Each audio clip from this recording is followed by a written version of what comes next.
Welcome, everybody. I'm CJ Cannata, CEO of the Cannata Report, and I'm here today with a dear friend and highly respected thought leader in the technology space, Tawnya Stone of GreatAmerica Financial Services, who's here with us today to talk to us about one of the burning questions pervading the industry today, and that's e-commerce. Thank you so much, CJ, for inviting me to talk about this very important topic for dealers. Tawnya was recently interviewed for an e-commerce feature published in the Cannata Report and on the CannataReport.com, and today is going to share some highlights. My first question to you, Tawnya, why is now the right time for office tech dealers to get started with e-commerce? It's always been said that the B2B world lags the B2C world in technology and expectations, et cetera. The lag is over. I mean, everybody now from their personal lives is doing everything online. In fact, I was sort of reflecting this morning, when was the last time I went to an actual store? And it's been a while.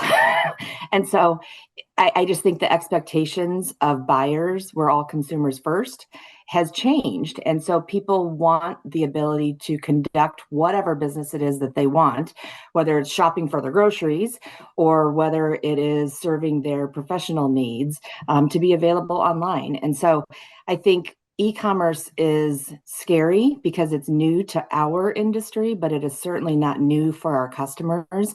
And it's going to be exactly what they are asking for. And so we need to be able to deliver what they need, regardless of how we feel about it.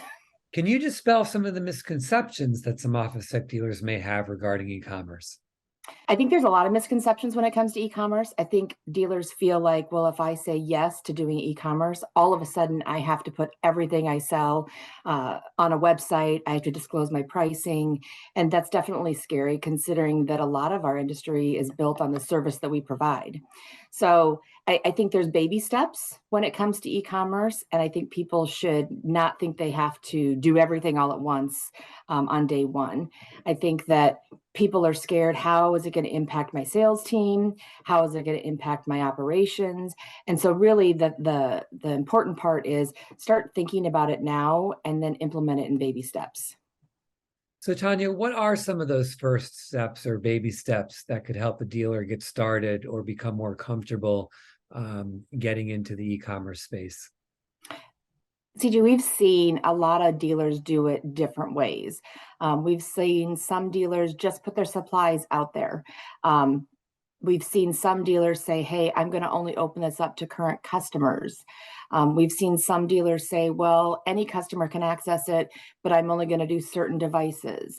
And so I think there are so many different avenues in which you could go, rather than shutting down the idea that you shouldn't go forward because you don't know what to do and it's scary.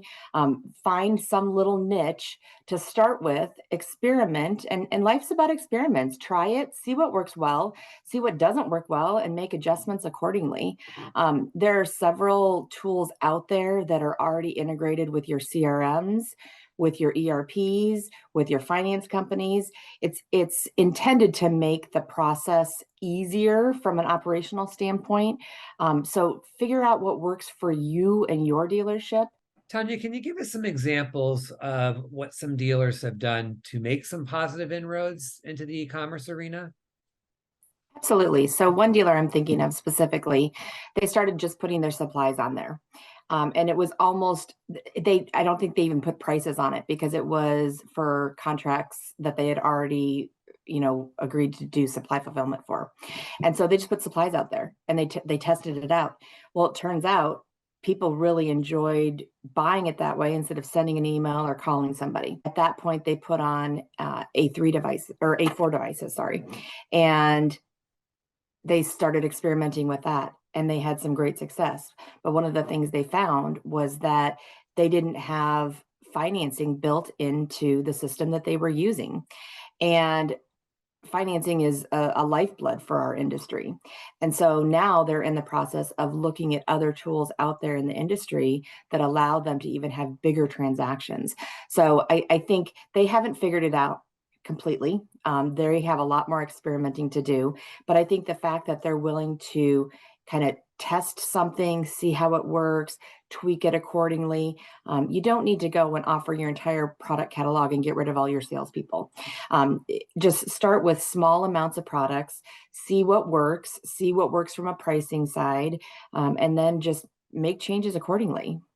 Tawnya Stone, everybody, dear friend, great colleague, very well known, great personality, great having you here with us today. And again, check out the full story. Ready or Not e-commerce is here at thecannatareport.com and also featured in our February digital transformation issue. Thanks for having me, CJ. It was a great conversation.